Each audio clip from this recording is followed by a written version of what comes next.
Asy-Syafi'iyah mengambil umumnya hadis ini yang sudah ada perintah umum dan nggak ada larangan khusus melarang salaman setelah sholat. Nggak ada. La tusafihu ba'da sholat, itu nggak ada. Dengan salaman setelah sholat itu nggak ada. Tapi ini yang kemudian merangkai, kalau sholat setelah ini harus semua ada tuntunannya. Padahal ini termasuk yang tuntunan umum, yang mutlaqah wa muqayyadah. Setelah sholat ini sudah faslun, zikir, wirid, salaman, tidur-tiduran, ngobrol, ini sudah tidak ada hubungan dengan sholat secara langsung. Nah, kalau kemudian musafahah bersalaman, ini yang menghubungkan dengan sholat melarang. Tetapi yang ngambil umumnya ini diperbolehkan, bahkan termasuk yang dianjurkan kalau niatnya mengamalkan tadi. Al-Imam An-Nawawi ditanya dalam satu fatwanya dalam kitab Al-Masail Al-Mansurah halaman 61, halil musafaha ba'da salatil asri wa subhi fadilatun amla.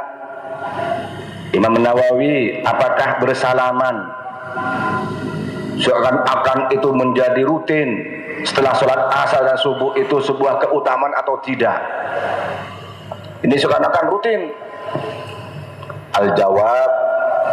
Jawabannya kata Imam An-Nawawi, al-musafahatu sunnatun 'inda talaqi. Salaman itu sunnah ketika bertemu. Adapun ketika berpisah itu kias kepada bertemu, Pak. Makanya ada sebagian yang tidak mau salaman kalau berpisah itu. Ya, jenengan kalau beberapa teman-teman itu ada di daerah Ampel, teman saya itu ya bertemu ya tidak salaman, berpisah tidak salaman, bertemu saja tidak salaman. Wallah kif halak, Allah mumtaz. Wes rak ente. Nah, tapi ketika pisah tidak salaman, karena hadisnya itu idal taqwa, ketika bertemu. Berpisahnya tidak ada tuntunan, sehingga tidak salaman. Tapi kemudian mengkiaskan bertemu salaman, pulang juga salaman. Sama juga bertemu, masuk itu pamit, keluar juga apa? Pamit. Itu. Nah, di sini Imam An-Nawawi ditanya. Jawabnya Imam An-Nawawi, al-musafahah sunnatun 'inda talaqi. Bersalaman itu sunnah ketika bertemu. Amma tahsisun nas laha ba'da hataini sholatain, adapun mengkhususkan orang dengan salaman setiap dua kali sholat itu, asar dan subuh, mengkhususkan itu, kalau tidak melakukan dianggap itu salah, itu mengkhususkan. Tapi kalau hanya kebetulan, ya bukan mengkhususkan. Famadudun min fil bid'ah al mubahah, termasuk bid'ah yang mubahah. Bid'ah tapi diperbolehkan. Kalau itu dikhususkan, pokoknya habis asar dan habis subuh kita harus salaman. Gak salaman gak bener. Nah itu bid'ah. Tapi kalau memang ketemunya ya asar, ketemunya ya maghrib, ya gak apa-apa, Pak. Nggih. Wal mukhtar annahu kana hadha syakhs qad istama huwa wa huwa qabla shalah. Dan yang dipilih pendapat Imam An-Nawawi bahwa dia itu sudah berkumpul dengan dia itu sebelum sholat. Bahwa bid'atun mubahah itu bid'ah yang diperbolehkan. Wa in kana mistama'ahu mustahab. Kalau sebelum sholat itu tidak salaman, setelah sholat itu baru salaman, itu disunnahkan. Ikut umumnya hadis idzal taqal muslimani. Ya. Ya annahu ibtida al-liqa, karena itu awal bertemunya. Inilah ya tentang bersalaman. Begitu juga berdasarkan hadis an Sayyidina Yazid bin Aswad annahu, bahwa Yazid bin Aswad itu salat subuh ma'an Nabi sallallahu alaihi wasallam.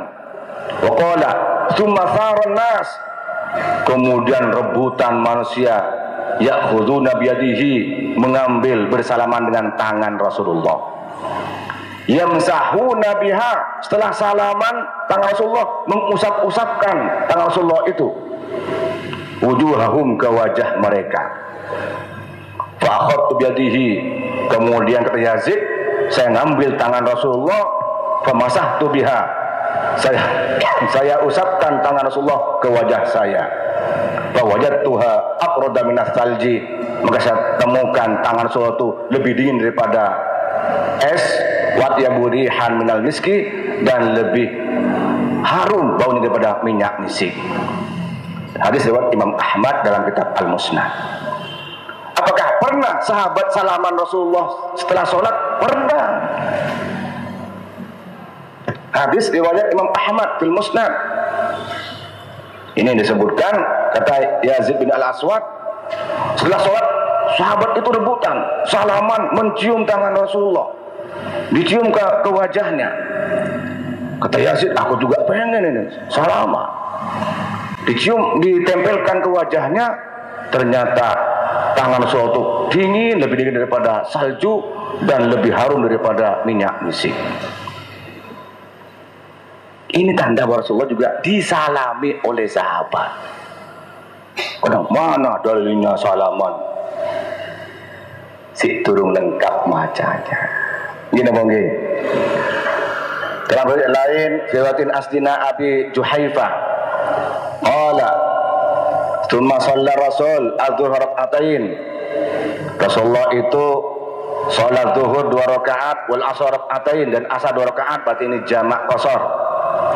Wa baina yadayhi anazatun tamuru min wara'iha al-mar'ah, dan di antaranya itu ada tongkat yang berjalan dengan itu seorang perempuan. Wa qaman nas, dan berdiri manusia, faja'alu ya'khuduna yadayhi, berdiri kemudian mengambil tangan Rasulullah, fayamsahuna biha, kemudian mengusapkan sahabat itu biha, dengan tangan Rasulullah, wujuhahum, ke wajah mereka. Habis sholat jamak zuhur dan asar, sahabat itu ngambil tangan Rasulullah, kemudian dicium, disalami, diusapkan ke wajahnya. Qala fa akhadtu biyadihi, kemudian aku mengambil tangannya, fa wada'tuha ala wajhi, aku letakkan di wajahku, fa idzan ya abradu minas salji wa yabu raihatan minal miski, dan lebih harum baunya daripada minyak misik. Akhrajahul Bukhari, hadis riwayat Imam Bukhari. Ada? Oh ya, nggak apa-apa, itu berarti bayarnya kurang gitu. Yang nggak ada berarti bayarnya kurang. Nah, dari hadis ini menunjukkan bersalamah setelah sholat itu boleh. Bahkan kalau itu laki itu sunnah. Ya gak salaman, ya gak apa-apa. Gak apa-apa, gak salah, gak kurang sholatnya. Tapi salaman juga tidak dilarang, bukan bid'ah. Pertama, ikut umumnya hadis. Yang kedua, ini beberapa riwayat yang Rasulullah itu juga disalami oleh sahabat setelah itu melaksanakan sholat. Jelas ge? Jelas ge? Mudah-mudahan kita semua dapat rahmat Allah Subhanahu wa taala, dapat dari Allah Subhanahu wa taala, dapat ilmu yang manfaat dan barokah. Amin ya rabbal. Allahumma anfa'na bima 'allamtana wa 'allimna ma yanfa'una warzuqna 'ilman yanfa'una wa zidna 'ilman ala kulli hal. Allahumma ja'al talabatuna wa ladana mustama'ana ya Allah min ahlil ilmi wa ahlil khair wa ahlit taqwa wa ahlil najah wa ahlil barakah wa husnil khatimah. Rabbana atina fid dunya hasanah wa fil akhirati hasanah wa qina adzabannar. Alhamdulillah min barakatil Fatihah.